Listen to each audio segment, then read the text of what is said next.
کا current issue ایک video کافی viral ہوئی، میں چاہ رہا ہوں اس کے اوپر اپنی ورڈکٹ بھی دے دوں۔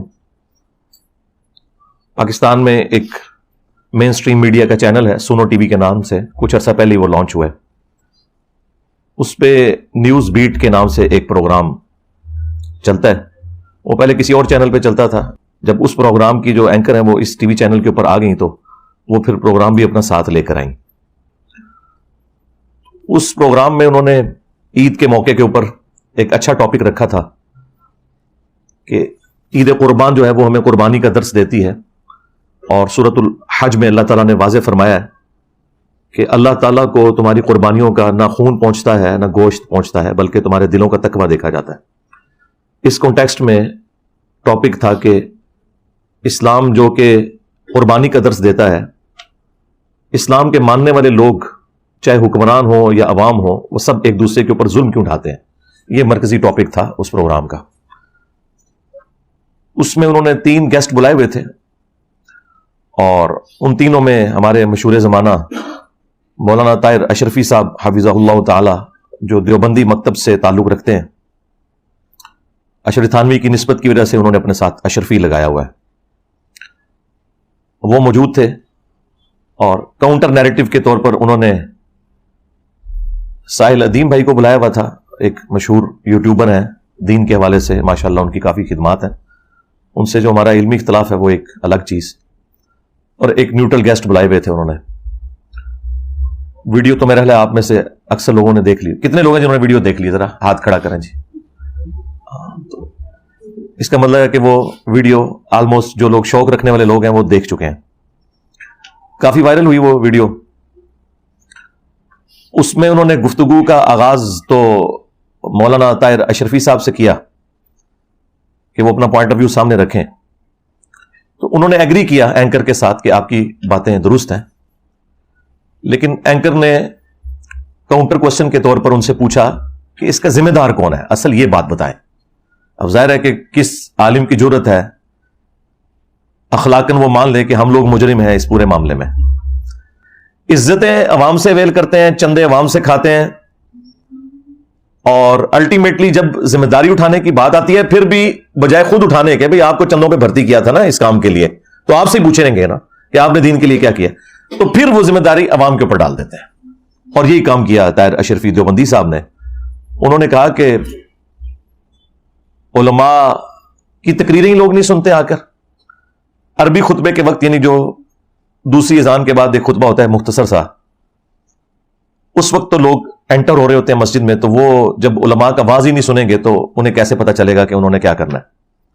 چلے انہیں تو نہیں پتا چل رہا، کیا علماء کو بتانے میں یہ کامیاب ہوئے ہیں کہ آپ نے لوگوں کا استحصال نہیں کرنا، لوگوں پہ ظلم نہیں کرنا؟ تو خود ان کے ساتھ شرم سے جھک جائیں گے کہ یہ تو اپنی کیٹیگری کو نہیں بنوا سکے، وہ تو ہر وقت ایک دوسرے کے پاس بیٹھے ہوتے ہیں نا مدارس میں ان کے اسٹوڈنٹس۔ تو عوام کے اوپر انہوں نے ڈالا، انہوں نے کہا عوام تو دوسرے خطبے کے وقت آتی ہے جو عربی والا ہے اینڈ پہ، تو جب وہ ہماری بات ہی نہیں سنیں گے تو ان کی اصلاح کیسے ہوگی؟ خیر، پھر جب ساحل ادیم بھائی کی باری آئی تو انہوں نے بھی اپنا پوائنٹ آف ویو سامنے رکھا، اور اس میں انہوں نے ہر وہ چیز جو ایگری کرنی چاہیے تھی وہ کی اینکر کے ساتھ، کہ علماء کی بھی خدمات ہیں، ہم اس کا انکار نہیں کرتے، لیکن جتنا انہیں کام کرنا چاہیے تھا وہ انہوں نے نہیں کیا۔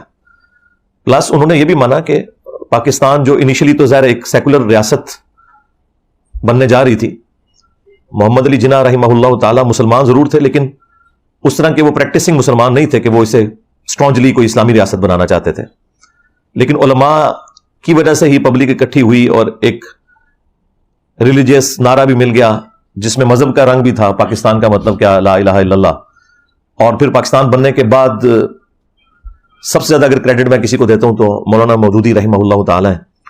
قرارداد مقاصد کے حوالے سے ان کی بہت بڑی کنٹریبیوشن ہے، اور اس میں جب یہ بات مان لی گئی کہ پاکستان میں حاکمیت اعلیٰ کا مالک جو ہے وہ اللہ ہے، اور پاکستان کی عوام اس حق کو اس اعتبار سے ایگزیکیوٹ کریں گے کہ وہ اپنے نمائندے چنیں گے، لیکن پاکستان میں کوئی بھی قانون قرآن و سنت کے خلاف نافذ العمل نہیں ہوگا۔ اس کے بعد جو کوئی اس میں باریکیاں ہیں، ان میں کچھ کمزوریاں موجود ہیں، لیکن اوورال ان پرنسپل یہ بات مان لی گئی۔ اور اسی پہ مولانا مودودی رحمہ اللہ تعالی نے ورڈکٹ دی تھی کہ آج ریاست پاکستان نے کلمہ پڑھ لیا. یعنی اس سے پہلے وہ ایک صرف عام ڈیموکریٹک ملک بنا تھا، لیکن قرارداد مقاصد کے بعد وہ اسلامی جمہوریہ پاکستان، جس میں ریاست کا جو دستور ہے وہ اسلام اورینٹڈ ہوگا، لیکن ساتھ ہی ساتھ جو غیر مسلم ہیں انہیں بھی مکمل آزادی ہوگی. اب یہ بھی نہیں ہونا چاہیے کہ اسلام کے نام کے اوپر یہاں پہ رہنے والے ہندوؤں کا یا کرسچنز کا استحصال کرنا شروع کر دیا جائے. پاکستان کے جھنڈے میں ایک وائٹ کلر کی پٹی ہے جو اس چیز کو ریپرزینٹ کرتی ہے کہ مسلمانوں کے علاوہ بھی باقی لوگوں کے لیے یہ امن کی جگہ ہے، اور گرین والا پورشن انہوں نے مسلمانوں کو ریپرزینٹ کرنے کے لیے رکھا ہوا ہے. تو علماء کی جو کنٹریبیوشن ہے اسے ساحل ادیم بھائی نے کہا کہ ہم ایکسپٹ کرتے ہیں، اس میں تو کوئی دوسری رائے نہیں ہے، لیکن جتنا کام انہیں کرنا چاہیے تھا اتنا یہ کر نہیں سکے.